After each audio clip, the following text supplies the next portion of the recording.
Hello, welcome to this episode of Midlife Men with me, Philip Briscoe. Today, I'm talking to Adrian de Coursey. We're going to be talking about how to navigate transitions in life, finding your purpose, looking at how you manage change, especially change in your career, and then how you need to develop resilience to cope with that. And Adrian's going to share his experiences with us. So welcome, Adrian. Hi, Philip. It's great to be here. I'm a huge fan of the podcast, so I'm delighted to join as a guest. Great. Thank you. Good to have you here. Let's start by talking about your early career and where things started. So my early career was very corporate. So after graduating from university, I joined KPMG, a large global accounting consultancy company. I worked on the consultancy side, and then I moved into strategy roles with Shell and later at Johnson & Johnson. So it was a mix of strategy, corporate. I had an insight into how large corporations work. And then my career, as you alluded to earlier, took a pivot when I moved back from my position working for Johnson & Johnson in Switzerland to the UK to take over a small family business. My parents are immigrants to the UK, and they built up a very small business, and they suffered a number of health concerns back in 2008, 2009. My dad had to go into hospital for a quadruple heart bypass and aortic valve replacement. And my mum had cancer. They were actually in the same hospital at the same time having treatment and were unable to manage the business. So I took a sabbatical from my position in Switzerland to manage it, initially on a part-time basis, and then took over fully. So obviously, there are obvious reasons why you decided to do that to help your parents, especially with their poor health at the time. But having had a successful career, how did you adapt from living in Switzerland to then taking over the family business, which is, I imagine, quite a different type of experience? You're right. They were very, very different experiences. So my job in Switzerland involved a lot of international travel, and it was quite a glamorous job. You're traveling business class, you're seeing the world courtesy of a corporate account. You're working on some quite challenging but also intellectually stimulating projects, and it's a very global position. While I moved back to my home city in the UK, which is a small provincial city in the Midlands, and you're dealing with, this was a small business. So, you're dealing a lot more with the nitty gritty aspects of growing a business. I actually had that experience quite early on, though, because I'm an only son.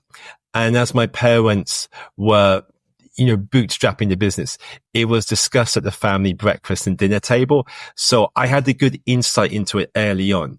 In mindset, I very much knew it, but it was more you're starting from a different base, because when you work for a large corporate, you are a small cog in a massive wheel. When you join a small SME business, you are the wheel. So it is quite different, but it's also very exciting as well. And what sort of challenges did you face? So it was challenging in the sense that I joined the business during the great financial crisis. And this was a business that had been quite badly impacted by the financial crisis.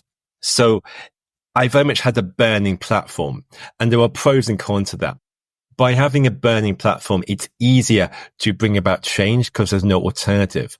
But also managing and turning around the business during a financial crisis is challenging, especially when the banks weren't always supportive at the beginning. You have to build credibility.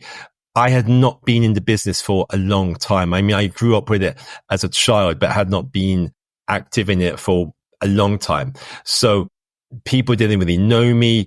I come from outside, come from this sort of corporate career where to some people, I was very different from my dad. So you have to build bonds, gain people's confidence, build credibility. Also, you're working across all aspects of the business because it's an SME business. So you're doing everything from the numbers, the finance, cash flow, to the operational, to branding, to marketing, to looking at the strategic direction and long term of the company. So it's very much hands on. exciting, but definitely challenging. And did you find, how did you find, the stresses that you experienced through running the business, especially through, difficult financial external environments? How did you find them impacting you as a person? They definitely took a toll in a number of ways. So the business had always been quite light in terms of the management. My dad had done a huge amount himself. So when you then step into those shoes, there's an adrenaline that kicks in the beginning because it's all hands to the wheel in managing the business and getting to grips with it. But at the same time, there's only so many hours in the day.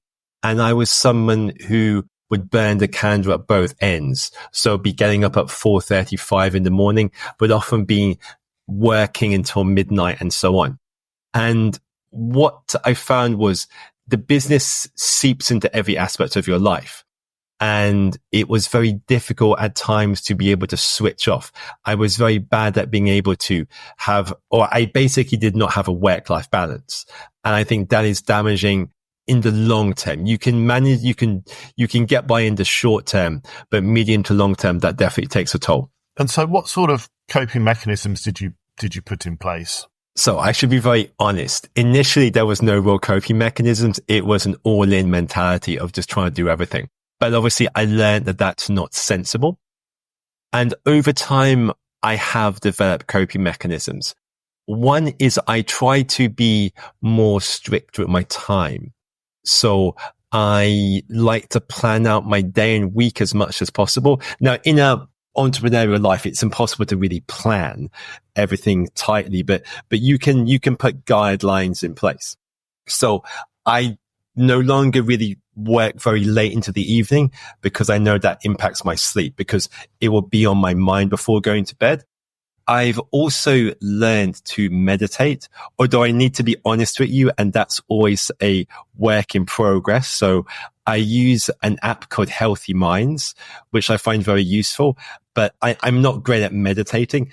But I find if I do it before bed, in a way, it cleans out the sort of garbage of the day, and you're able to go to bed with a clean and empty mind. And the other aspect is I took my personal health and fitness more seriously. So I try and do the sort of obvious stuff like 30 press-ups a day, 10,000 steps. I go to the gym. I try and look after myself more. So it's about physical and mental health. So let's talk a bit about building resilience then, which is a core skill that anyone needs in life. Perhaps you can talk a bit about your experience. Building resilience is incredibly important. I think whatever path of life you're on, whether it's a corporate career or a entrepreneurial journey, the way I try and build resilience is by looking after myself, but also being incredibly objective. And I would say brutally objective and honest as well, because there will always be challenges coming at you in whatever you do in life, but you need to find a way to navigate around those challenges and to remember that it's okay. Let's take whenever there's a challenge, break it down to bite-sized chunks and tackle each of those chunks. That's really interesting, actually, because I think often, do you think you have to be in a good place, so to speak, to be able to handle and create that sort of mindset? I mean, if you're in a state of high stress, you're wondering how you're going to cope. Do you think it's as easy to manage those sorts of coping mechanisms and resilience building? So it's definitely not easy. And it can be quite hard to be brutally objective and honest with yourself. I think it's much harder to do it if you're going through a period of emotional turmoil and so on. So I think to manage that resilience, it really does begin with managing yourself. You have to manage yourself correctly, and then you become more resilient. In terms of, I guess, balancing your work and personal life, what are your experiences of managing to do that successfully, especially running quite an intense business, which is taking a lot of your own effort and involvement? This is difficult. I think there's no easy answer. It requires great honesty between you and your partner and family. It also, you do need to actually be able to compartmentalize and have blocks of time that you keep free. So what I did definitely struggled with was in the beginning, I never compartmentalized the time. So everything would get mixed up. And then what then happens is, often because the work issues are more prioritized, your family, your partner actually takes second place. And that's not fair to them. And that only builds up problems later. So the way to do this, I found, is actually being quite structured and limiting or compartmentalizing the time, and also being as productive and focused as you can be. The other thing I've learned to do is I try and begin my day with what I call as the MIT. So the MIT I define as the most important task. Now that would be the night before, looking at my day ahead. And obviously there'll be lots of challenges in every day. So this will change, but what is the key activity I need to do tomorrow to make the day a win for me? What is that most important task? And actually then beginning the day with that if possible. Because if you don't begin the day with that most important task, it will probably be on your mind, and it may actually then seep into the next day and so on. When, I'm somebody who's very focused on delivery and just getting stuff done. And so I find planning the day and knowing the MIT, the most important task, very important. It helps me. And we talked a little bit about change earlier, but how do you think, you've experienced quite a lot of change in your career, in your life. What are your rules for managing change or adapting to change? So the only really constant in our lives is change. So I might be unusual in that I've never really feared change, because we live in a world of constant change, and I find change exciting. What's important is to actually understand the change. So I would never be opposed to change. I would first want to really understand what the change is, how it impacts me or my interests, family, business, and so on. And then go with it and try and optimize it, basically. And how well do you think you need to really understand yourself in order to cope with things like change and build resilience and be more, I guess, in control of your own destiny? How much is self-discovery key to that? I think self-awareness and self-discovery is absolutely crucial. You can't really successfully navigate your own path unless you know yourself. Otherwise, you are like a ship constantly buffeted by waves in the sea and approaching every storm. You need to know your strengths and weaknesses, what you want, and approximately where you want to go and who you want to be in, say, 5 to 10 years. And this can be done in a loose sense. So nobody can really plan out the future accurately, but you can have a sense of what you want to do. And I think the danger here is actually people sleepwalk through life unless they really understand themselves. And I should also say that it's quite hard to understand yourself. So what's helped me is actually my wife. My wife is somebody she's brutally honest and she's very objective. So I may think I'm good at something and she will say, no, you're not. This is what you're better at. And actually that helps. So what I would say is, in order to really know yourself and your strengths, it's not just about what you think. I would suggest asking the people closest to you who know you best. And that may be your life partner. It may be friends from school or so on, or people you work with, colleagues. But ask people who've known you for a significant period of time. And what have you learned about yourself? Okay, that's a big question. So One of the things that I never really appreciated before was my ability to simplify messages, to be articulate, to be persuasive, because I've always found public speaking quite easy. I've never had the anxiety of a public speaking and so on, but my wife is less confident in interviews, in public speaking and so on. And because I found it quite easy or without too much of an effort, I've not really valued it. While my wife actually, because she finds it difficult, she seems to think that I'm better at it and sees it as a strength. Well, it's something that I have not appreciated before. I've also learned a lot about my own discipline. Discipline is important. So I think in life, you need to have the combination of being able to be flexible and flex to changes, to manage change. But you also need to there needs to be an element of structure and discipline to your life as well. And I've learned the importance of that through my wife. And you talked a little bit earlier about perhaps being stuck or following paths that perhaps don't suit your personality and your goals in life.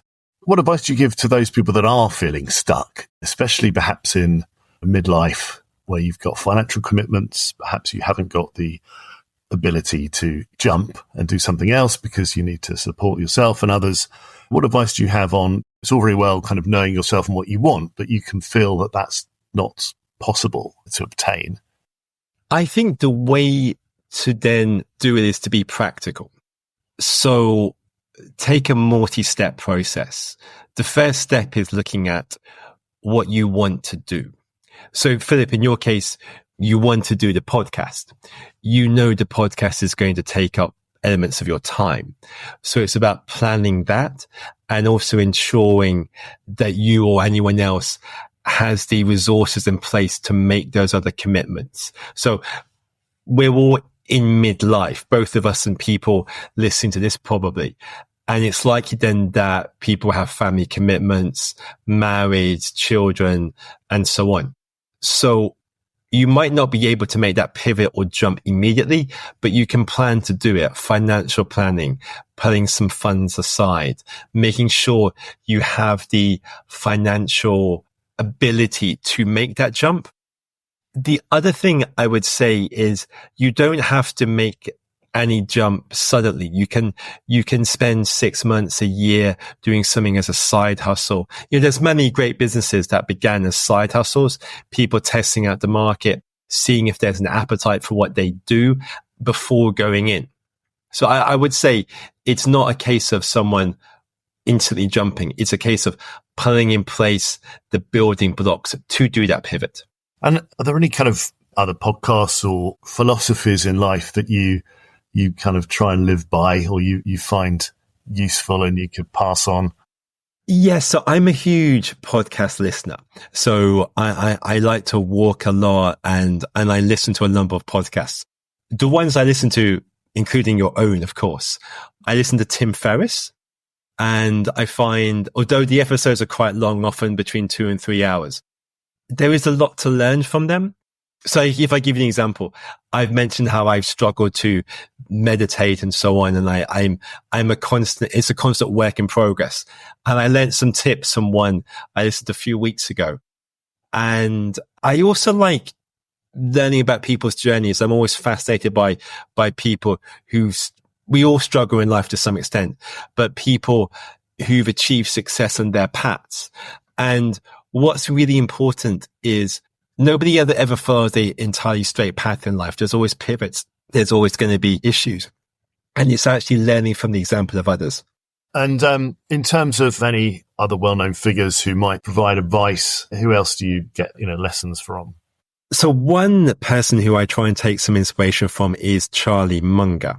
He's a famous US investor, and he was the partner of Warren Buffett in Berkshire Hathaway.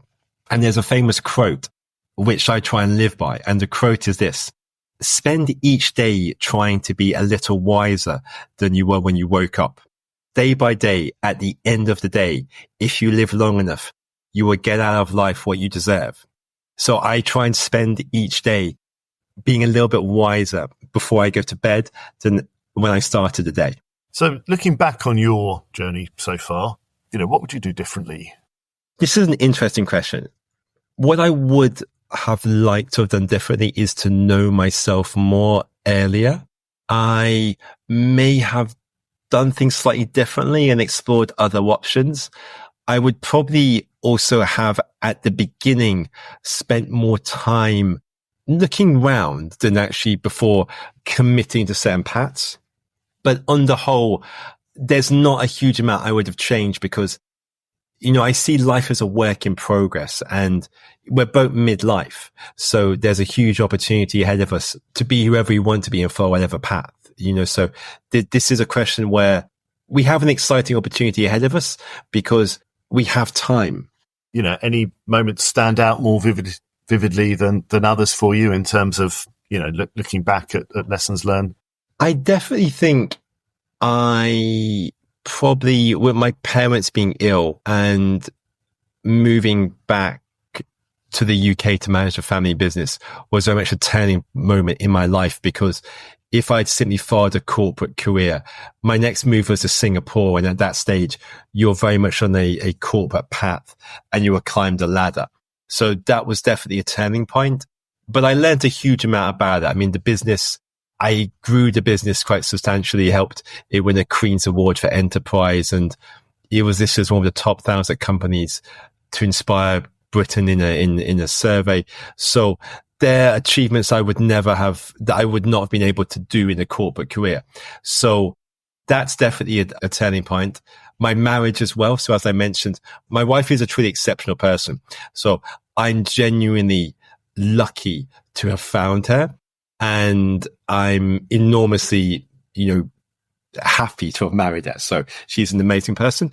But honestly, I wouldn't really change a lot. And the key turning points are career-wise, definitely moving back into family business, and personal life would be my wife. Just from an entrepreneur's perspective then, I mean, many people listening to this will either be entrepreneurs, maybe of large businesses or maybe just small ones, perhaps one-man bands or even wanting to, start their own business. And we've talked a bit about, the kind of qualities that you need to live, I guess, in order to be successful. But what would you say is a kind of shared quality for success, I guess, for being an entrepreneur? By far the most important one is resilience, because the entrepreneurial journey is not easy. And most successful entrepreneurs have actually failed. When I think of entrepreneurship, it reminds me of a Japanese saying about getting knocked down 7 times and getting up 8.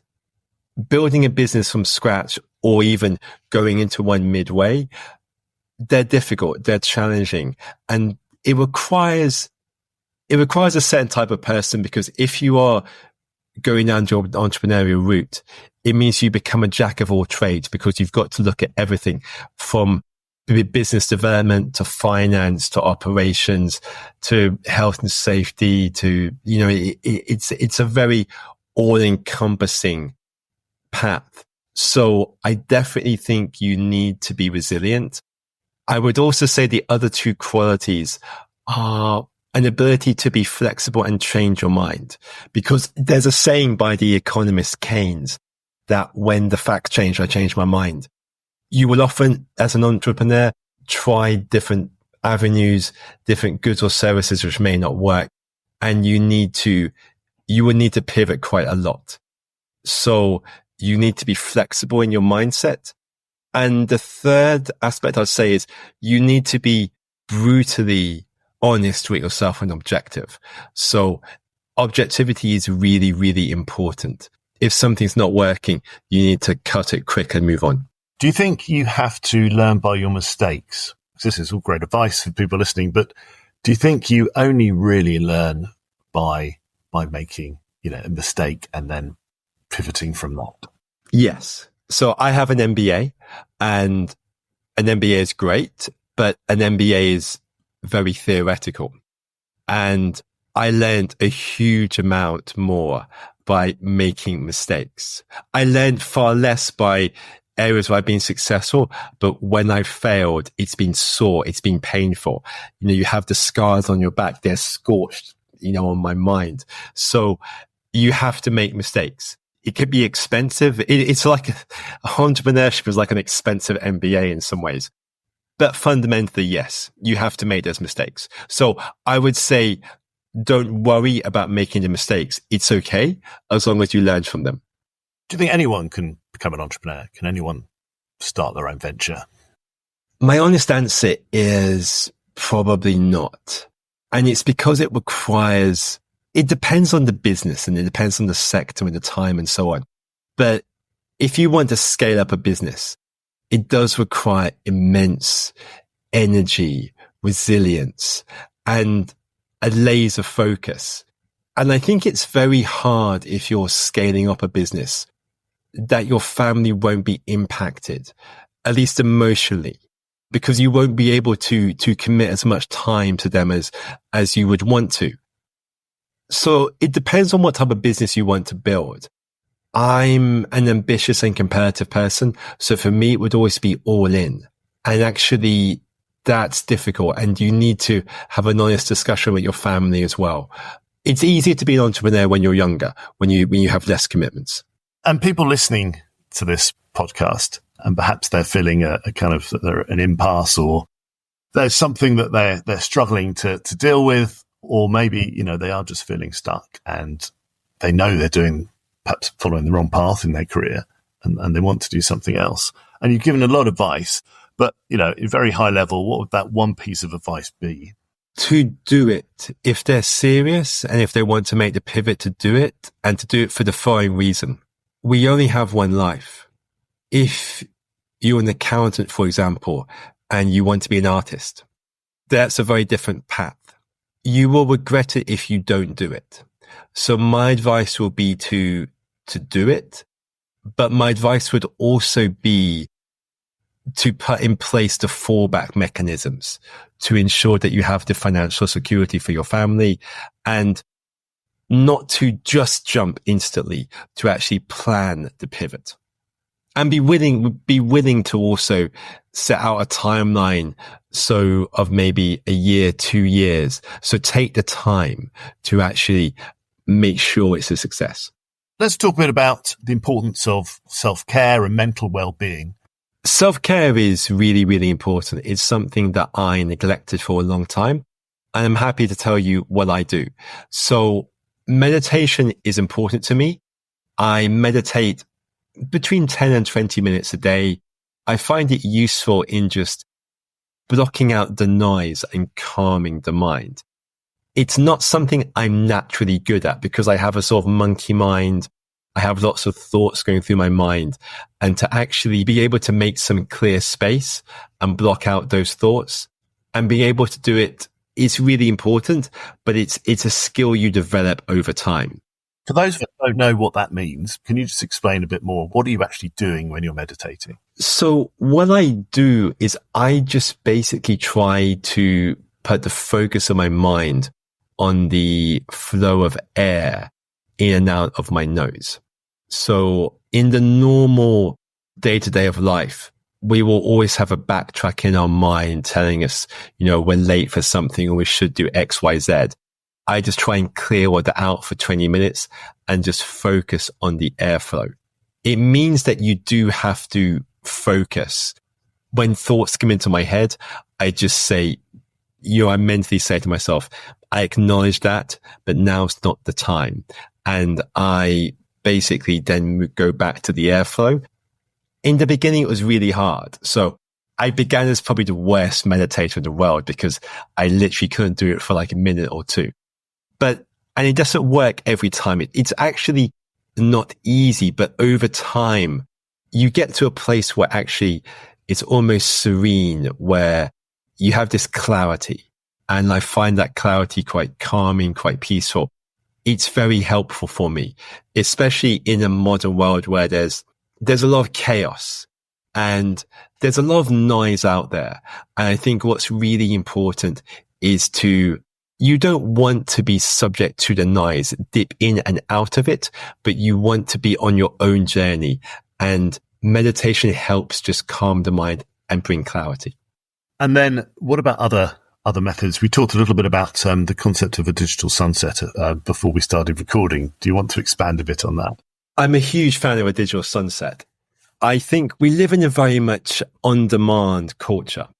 And I have, Apple products. I have the iWatch, and I always find it quite annoying on the notifications and so on. And I don't want to always be subject to the demands of, the outside world. So what I do is at night, about an hour before going to bed, I will switch my phone off. I use an app to block out the notifications, and also the app closes down the access to websites and so on and apps. So I actually can't go on. So it's a sort of enforced sunset, but I find it useful because it helps me sleep better.